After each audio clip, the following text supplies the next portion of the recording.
Today we dig into the bag of harmonic tricks that makes Nuno sound so funky fresh.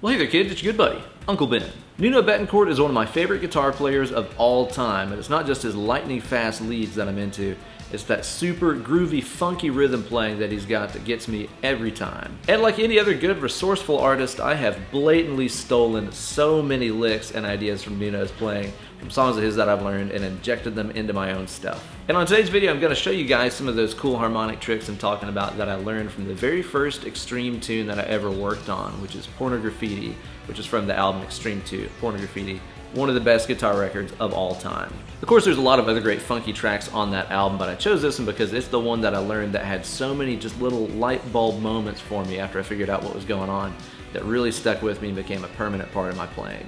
As always, full tabs and charts for this lesson can be found over on my Instagram page at Ben Eller Guitars. Just search for hashtag Weekend Wankshop 265, find it and play along.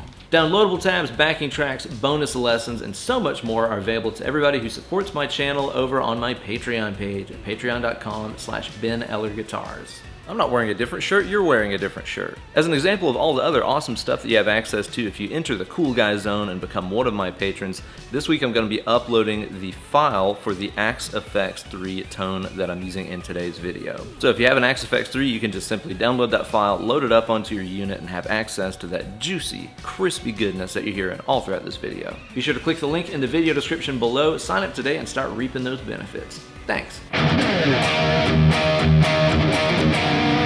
Okay, first things first, I've got old Cotton Candy Randy here in my Sarah Modern Custom, tuned down 1/2 step, just like the records. Be sure to tune your guitar down a 1/2 step to play along with this video. Let's start off by talking about the badass intro riff of the song, which is a big old 80s rock riff with a funky little twist at the end that I immediately pilfered and made a part of my playing.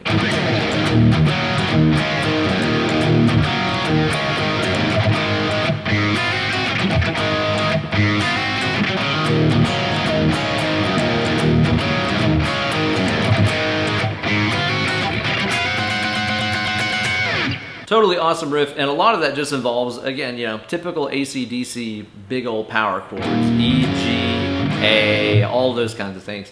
But the thing that really caught my ear about this riff is that tag that happens at the back half of the riff when it goes to the A. And then Nuno plays this. Now, if you're like a rock and metal guy and you see your fingers in this shape, in any configuration, you know, typically we think of that as like a diminished thing, like the evil flat 5 thing you hear guys like George Lynch and Black Sabbath and all those other bands use all the time to sound the metal, you know? So to me, whenever I learned this, not really knowing what was going on here, whenever I saw that little shape, I was kind of perplexed because I was like, wait, that's the metal thing. Why does this sound so funky in this context? When you're trying to figure out why something sounds the way that it does, it's not enough to simply memorize the shape or what frets you're playing or anything like that. You've got to analyze things harmonically and intervallically to figure out what's making them sound the way that they do. So in the riff right there, Nuno had just played that A power chord.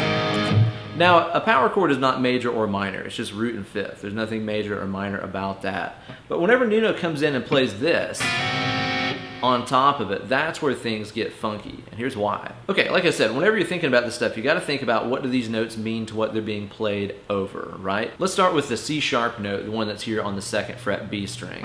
Now to A, that is its major third. 1, 2, 3. There's a C sharp right there. This is just that same note an octave higher. So that is kind of making what was just a power chord now sound major.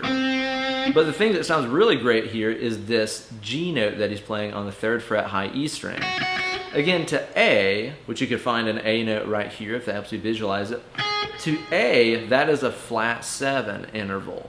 Okay? Now, whenever we have the sound of A major, which we already established, with the flat 7 in there, in other words, the note a whole step below the root, again, there's the root, here's the note a whole step below it, G in this case, that forms the sound of a dominant chord. And dominant chords are the heart of all things funky, you know, whether it be in a country tune, a blues tune, a Beatles song, whatever.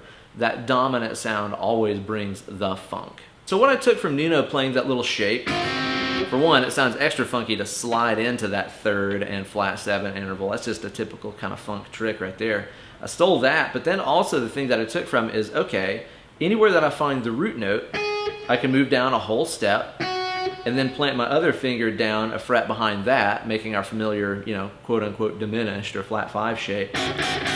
I can put that down over a major chord and make it sound super funky right away. So for example, if I was playing over an E, I could just be like, well, here's an E note, move down a step, put that other finger a fret behind it, and if I put that over E, it's gonna sound super funky.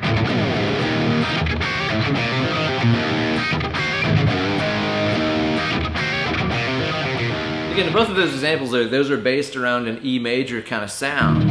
But by adding in the flat 7 and third, I make it sound more like a dominant 7 chord. And that little half step slide in just makes it sound even greasier. Another cool thing I did with that shape is figure out how I could then make the third, which has been the lower note in the examples we've been using so far, take that up an octave and make it the higher note, which leaves us with this shape. Let me break that down a little bit. Let's say I was playing over A, right? Now again, my trick that I learned from this is find an A note, take a step down, play the note on the lower string, a fret behind that, and you get that funky sound, right? But again, sometimes like in this register, that's just kind of grating sounding to me. If I'm playing over A, that low third is just a little too close to that root. So one thing I started doing with this shape is then being like, well, okay, if I just took this note, the third, and move it up an octave, that leaves me with this. So again, another way to visualize this is find the root of whatever chord you're playing over, so A in this case, move down a whole step, and put your little flat 5 feeling dude right there. Again, it feels like a flat 5, it sounds like a third in this case. And that's another great way to have access to some good funky sounds.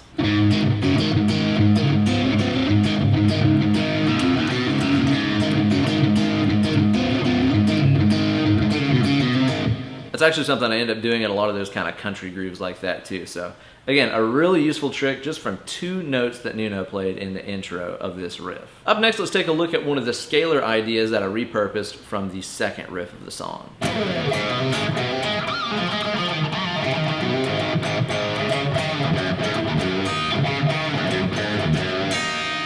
Okay, so this is obviously another riff that is based around A, the key of Van Halen rock and roll. So one thing that struck me whenever I learned that riff is that even though it's a pretty complicated riff, my left hand felt very comfortable and at home because it was already in a very familiar scale pattern position. Our good old-fashioned relative minor blues scale being played over a major chord. This is one of those things that you've heard Van Halen do, you've heard the Allman Brothers do, you've heard pretty much everybody that sounds cool do this idea, and it's really simple. Okay, over a major sound, right? We're playing over sort of an A major, A dominant sort of tonality right now. What you need to do is find the root note, in this case A, move down 1.5 steps, and play the blues scale right there. So in other words, over this A major sound, we're playing what feels like an F sharp blues scale, which is this one right here. 2-5, 2-3-4, 2-4, 2-4-5, 2-5, and 2-5.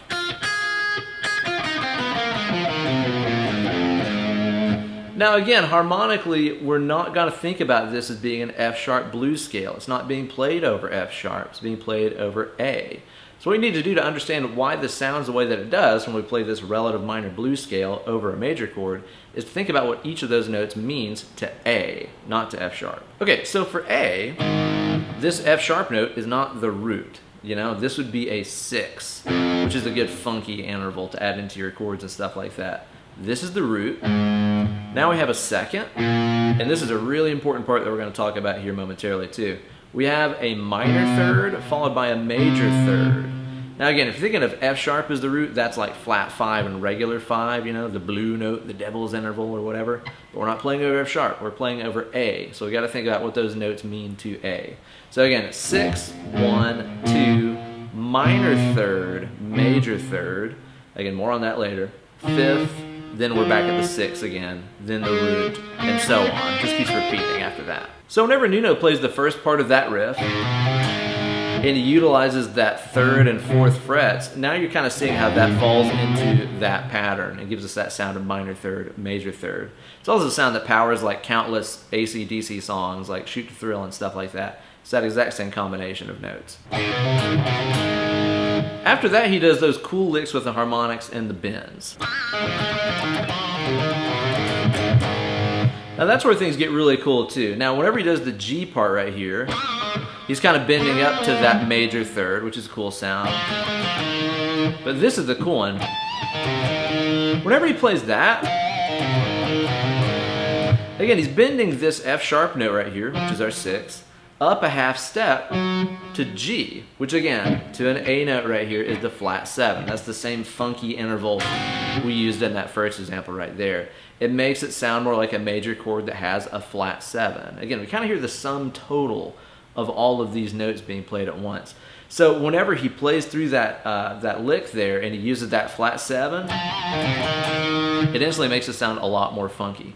So you can kind of say the sum total of everything that's going on is over A, he's kind of using what feels like an F sharp blues scale plus a flat 7, again a G note in this case, to get that ultra funky sound.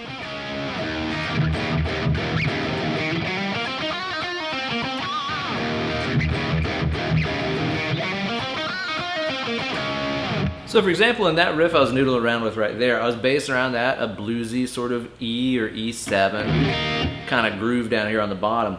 And so I was thinking to myself, if E is your root note, you can move down 1.5 steps and play that blues scale shape, which again is going to give me all those funky 6s, roots, seconds, minor 3rds, major 3rds, and so on. So as I was playing that riff there, I'd groove a little bit on E, and then I chose, again, the relative minor blues scale box, which feels like C-sharp blues scale,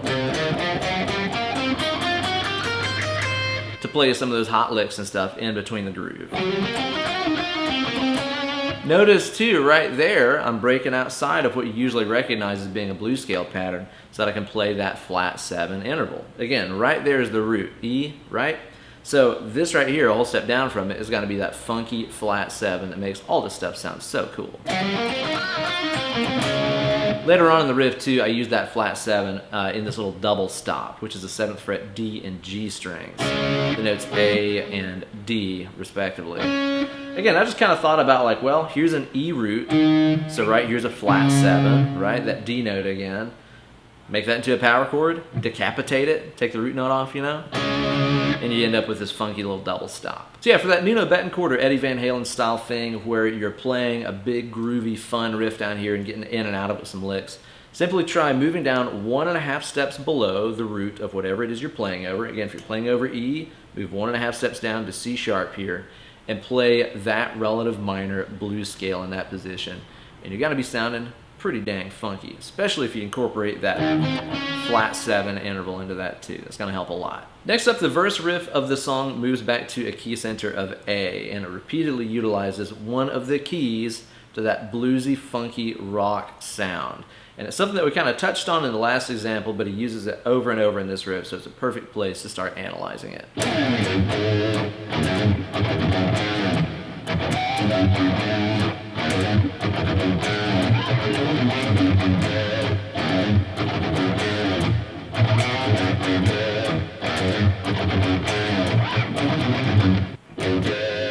Okay, so right out of the gate right here, again, we hear A is definitely the tonal center here, and he leads into it with what else but our best buddy, the flat 7, the key to making everything sound funky and dominant. Now he's kind of grooving with the G and the A, the flat 7 and root right there, and then plays this lick. Now this is really important and one of the most critical things about capturing this sound. Again, think about not just what the scale pattern is, what frets it is, or what note it is. Think about intervallically what is going on here when we play this. Okay, we've been jamming on A for a while. The taste of A is in our mouths. That sounded way wrong when I said it out loud. Anyway, we've been jamming on A here for a while. And so whenever Nuno plays this lick, a really important thing happens. And again, it's not enough just to think about what frets it is or what notes it is or whatever. You got to analyze this stuff intervallically to understand what is going on with it. So think of it this way. We've been playing A for a while. So that's kind of the sound that we have in our heads. And whenever he plays this phrase, the 3rd to the 4th fret on the A string, what he's playing is, again, to A, minor 3rd to major 3rd. That sound right there, that little correction of like, is it minor? No, it's major, is the heart of so many things that we do on the guitar. That's all over blues playing, that's all over country playing, and it's all up in some funk playing. Okay, if you're not super hip on what I mean by minor 3rd and major 3rd and all that stuff, honestly, you don't really have to be. You can look at it a couple of different ways. So basically, you can look at it this way. If your root note is A, the minor 3rd is going to be the note A, a devil horn away from it, right? 3 frets. Kind of your, familiar minor pentatonic sort of starting shape. That's root, that's minor 3rd. Major 3rd can be found just by taking that note and going up a fret, okay? That sound of root, minor 3rd, just kidding, major 3rd, is really important to understand and find as many different ways to play it as you can. So I did it this way a second ago, but you could just as well do it this way. Another way to look at it is if your root is here, 2 frets away on the next string is your minor 3rd. That means the major 3rd is always going to be a half step in front of it. It's worth noting too that in whatever style of music it is where you use that root, minor 3rd, major 3rd combination, it pretty much is always in that order of minor 3rd ascending to major 3rd. It doesn't really have the same charm if you hear root, major 3rd, then minor 3rd. It just kind of sounds like a bummer minor chord at that point. Hearing the sound of minor 3rd raising itself up to major 3rd is where it's at. Be careful though, that's the sound that makes the kids go footloose. So let's say I was wanting to use this concept to funkify a riff that was based around D. Like I said, we're looking for minor 3rd and major 3rd. We can find minor 3rd 3 frets above the root. So if our root note is D, there's our minor 3rd, which we can then slip up a fret to being major 3rd for some really cool sounds.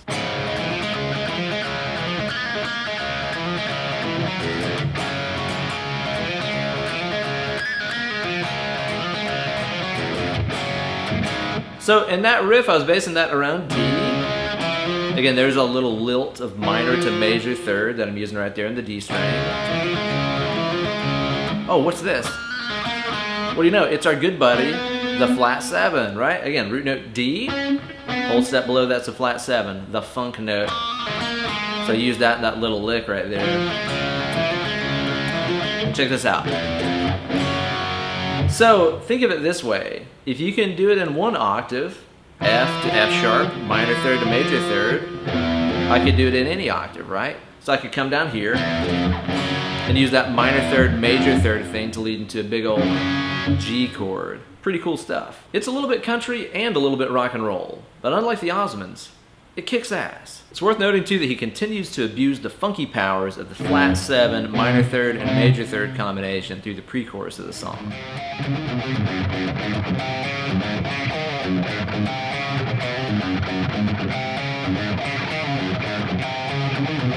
Now, of course, there's also a lot of insight you could glean from learning all the licks and, of course, that hellacious solo that's in the middle of the song. This is one of my favorite Nuno solos ever. But that is a topic for a rainy day. I've actually never learned that solo, but I think I definitely should because it's great. So put a pin in it. We'll come back to the solo another time. However, in the middle of that solo section, there's a little bit of a funky breakdown that he plays over A. And this really caught my ear and became something that I immediately stole and started exploiting in my own playing.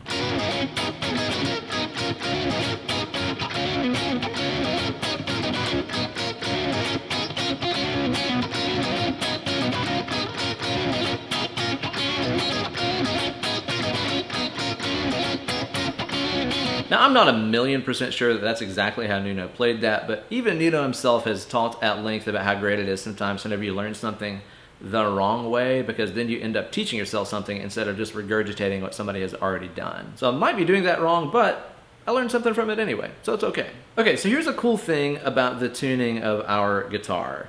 The top 3 strings form an inversion of a minor chord, okay? So like, for example, an A minor chord is the notes A, C, E, right? whenever I just take one finger and I glue it down on the top 3 strings of the guitar on the 5th fret, it gives me the notes A, E, C. So the notes of an A minor triad in a slightly different order. So basically anywhere that we plant all 3 of those strings down on one fret, it's a minor chord. It's the one that your first finger is on in this case. So A minor. If I had it up here at the 7th position on the B note, there's an easy 1-finger B minor triad. Whenever Nuno plays that section there, he's using those 1-finger bars on the top 3 strings of the guitar, and this is being played over A. And the cool thing about this is, considering he's using the 5th, 7th, and 8th frets, essentially what he's playing is A minor, B minor, and it kind of flirts with that C minor triad in there a few times. He never really sits on it. It's always just kind of coming and going with that C. But the main thing that I got out of this is that over a funky minor vamp, you can use that minor triad, A, as well as the minor triad a step above that, B minor in this case. And this is something that you've heard all over funk guitar. This is one of like Prince's favorite tricks in the world, is to take whatever minor vamp he's playing over and play the minor triad right there and a whole step above it. So like, let's say for example I was grooving on something in G, right?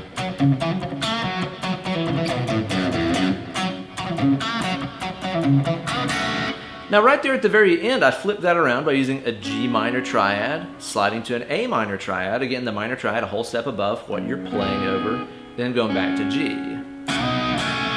This is a really identifiable funky sound that you know as soon as you hear it.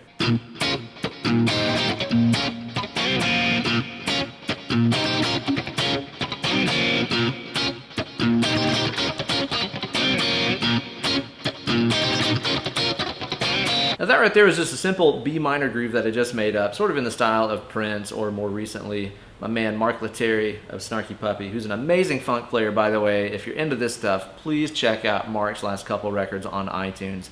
They're absolutely freaking awesome. I chose B as my root note there. And so I was using B minor triads and C sharp minor triads. Again, the minor triad a step above you. It's very easily accessible on those top 3 strings, like what I did right there. But I also used them in another way too. Again, if you can take that concept we talked about earlier about taking a chord and decapitating it, taking the root off of it, you know? Well, you got a B minor chord right here, right? So take the root off of it and you get this little shape. It feels like your A minor shape, but up a whole step, which makes sense. If this is A minor, this is B minor, right? And I also used the minor triad a whole step above that one. Again, that'd be part of a C sharp minor chord right there, right? So I simply sliding up and down those against B.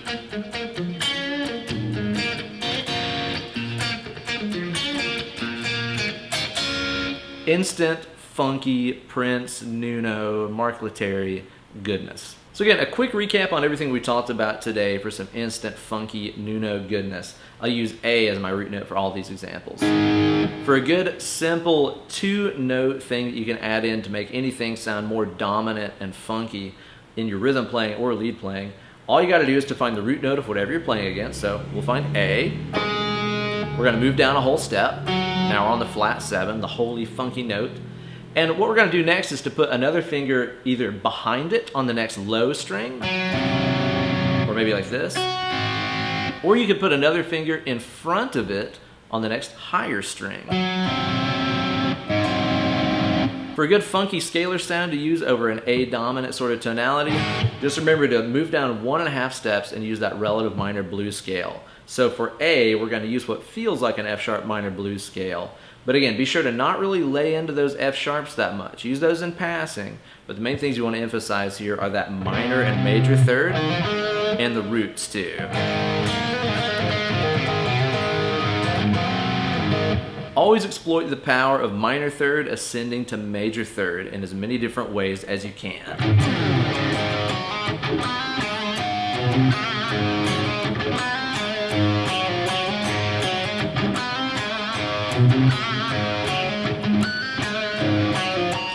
And of course, don't neglect the funky goodness that's waiting for you right there on the top 3 strings of your guitar by playing the minor triad of whatever root you're on, so A with A minor, while also sprinkling in the minor triad a step above, B minor, and even sometimes having a little fling, just flirting with that C minor triad 1.5 steps above your root, like this.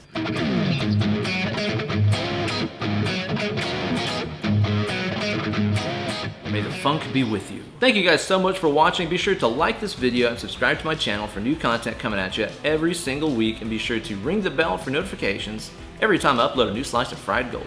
If you liked what you saw in this video and want to say thanks, be sure to support my channel over on that Patreon page at patreon.com/BenEllerGuitars. There's also all kinds of downloadable tabs, bonus lessons, backing tracks, and all kinds of other goodies on there, even if you just support at the $1 a month level. So be sure to click on that link in the video description. Sign up for that Patreon page today. Well guys, it's been fun as always, but now it's time for me to go completely nerd out with some friends and play our weekly tabletop RPG game. We're playing Kingdom Death Monster right now, which is a fantabulous, nerdy good time, so I don't want to miss that. So, I got a jet. But as for you guys, I recommend picking up that guitar and getting to work on getting funky. Less clicking, more picking.